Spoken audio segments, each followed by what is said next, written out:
पाकिस्तान बनाम Australia, the Lahore dossier. देखिए, ये सिर्फ एक मैच का विश्लेषण नहीं है, ये एक खुफिया डॉजियर की तरह है जिसमें हम एक बहुत ही अहम क्रिकेट सीरीज की हर छोटी बड़ी टैक्टिक्स को समझने की कोशिश करेंगे। 2650 ये सिर्फ एक नंबर नहीं है।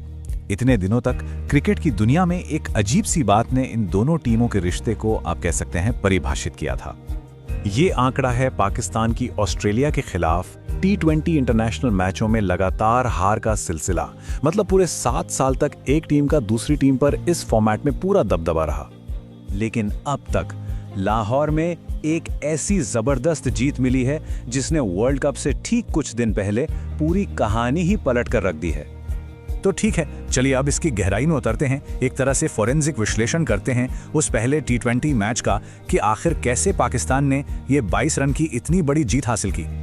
पाकिस्तान की बैटिंग की कहानी में 2 हिस्से थे। एक तरफ थी एकदम धमाकेदार शुरुआत, सईम अय्यूब और सलमान आगा ने मिलकर 74 रन जोड़ दिए। पर फिर कहानी में ट्विस्ट आया, एडम ज़ैम्पा के रूप में। उनका 4/24 का स्पेल इतना जबरदस्त था कि मिडिल ओवर्स में रन बनाना ही मुश्किल हो गया। यहां तक कि बाबर आजम भी उनकी एक तेज गेंद का शिकार बन गए। आखिर में जैसे तैसे करके पाकिस्तान 168/8 तक पहुंचा, जो उस धीमी पिच पर एक अच्छा स्कोर माना जा रहा था। अब ये स्लाइड बहुत दिलचस्प है। ये बिल्कुल साफ साफ दिखाती है कि ऑस्ट्रेलिया से मैच गया कहां, मिडिल ओवर्स में। देखिए, पाकिस्तान 6.8 के रन रेट से दौड़ रहा था और ऑस्ट्रेलिया बस 5.9 पर अटका हुआ था। और बाउंड्रीज का फर्क, पाकिस्तान ने 5 बाउंड्रीज मारी जबकि ऑस्ट्रेलिया सिर्फ 1। यही था गेम का टर्निंग पॉइंट। और ये चार्ट पाकिस्तान के जीतने का फॉर्मूला बिल्कुल साफ कर देता है। उनके स्पिन अटैक ने ऑस्ट्रेलियन बैटिंग को बिल्कुल तोड़ कर रख दिया। जो 8 विकेट गिरे उनमें से 6 तो स्पिनर्स ने ही लिए। मतलब साफ है, ये स्पिन का जाल था जिसमें ऑस्ट्रेलिया फंस गया। लेकिन सुनिए, ये स्ट्रैटेजी सिर्फ प्लेयर्स तक ही सीमित नहीं थी। एक ऐसी चीज भी थी जिसका क्रिकेट से सीधा लेना देना नहीं था, पर उसने एक बहुत बड़ा रोल प्ले किया। तो आखिर ये बाहरी फैक्टर था क्या? ऐसा क्या हुआ जिसने मेजबान टीम को इतना बड़ा एडवांटेज दे दिया? जवाब है fog vector.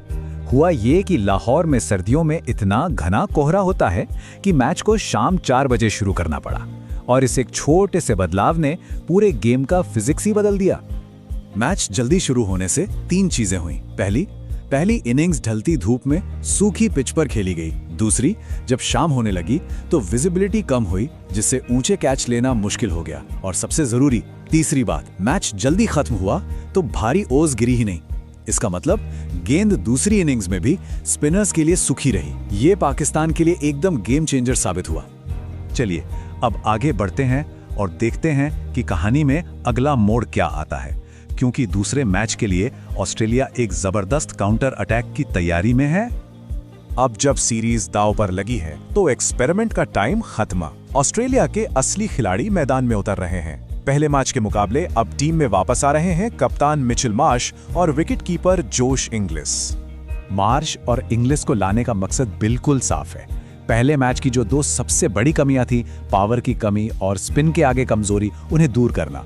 Marsh middle order में पावर लाते हैं और एक बॉलिंग ऑप्शन भी देते हैं, और इंग्लिस, उन्हें तो स्पिन खेलने का मास्टर माना जाता है, खासकर उनके स्वीप शॉट्स के लिए। तो चलिए एक नजर डालते हैं कि इस सीरीज डिसाइडर मुकाबले में दोनों टीमें कैसी दिख सकती हैं। पाकिस्तान तो शायद ही अपनी विनिंग टीम में कोई बदलाव करेगा, लेकिन ऑस्ट्रेलिया, जैसा कि हम देख रहे हैं, अपने कुछ बड़े नामों को वापस ला रहा है।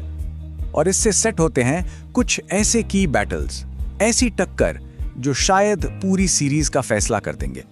सबसे पहला और सबसे बड़ा मुकाबला, पावर प्ले का हेवीवेट क्लैश, शाहीन अफरीदी बनाम ट्रेविस हेड। शाहीन अपनी तेज अंदर आती हुई गेंदों से हेड की कमजोरी पर अटैक करेंगे, और अगर शाहीन ने हेड को जल्दी आउट कर दिया तो ऑस्ट्रेलिया का अनुभवहीन मिडिल ऑर्डर फिर से एक्सपोज हो जाएगा। अब आते हैं मिडिल ओवर्स की शतरंज की बाजी पर। मुद्दा वही है जो ऑस्ट्रेलिया को पहले मैच में मिस्ट्री स्पिनर अबरार अहमद के खिलाफ पेश आया था। उनके नए खिलाड़ी अबरार की वेरिएशंस, खासकर गुगली, को बिल्कुल समझ ही नहीं पाए। तो इसका सॉल्यूशन क्या है? सॉल्यूशन का नाम है जोश इंग्लिस। इंग्लिस स्वीप और रिवर्स स्वीप के उस्ताद हैं। ये एक ऐसी टेक्निक है जो स्पिन के असर को कम कर देती है, क्योंकि इसमें बैट्समैन गेंद की टर्न नहीं बल्कि उसकी लेंथ के हिसाब से खेलता है। ये अबरार की मिस्ट्री का एक परफेक्ट जवाब हो सकता है। तो इतने सारे फैक्टर्स को देखने के बाद हमारा एनालिसिस, हमारा इंटेलिजेंस मॉडल आखिर क्या कहता है? क्या होगा नतीजा? देखिए, हमारा स्टैटिस्टिकल मॉडल कहता है कि जो टीम पहले बैटिंग करेगी उसे थोड़ा फायदा होगा। पाकिस्तान के जीतने के चांस थोड़े ज्यादा हैं। इसकी वजह है उनका स्पिन अटैक, जो खराब होती पिच पर और भी खतरनाक हो जाता है। अगर पाकिस्तान पहले बैटिंग करता है तो जीत की संभावना है 60%, और अगर ऑस्ट्रेलिया पहले बैटिंग करता है तो 55%।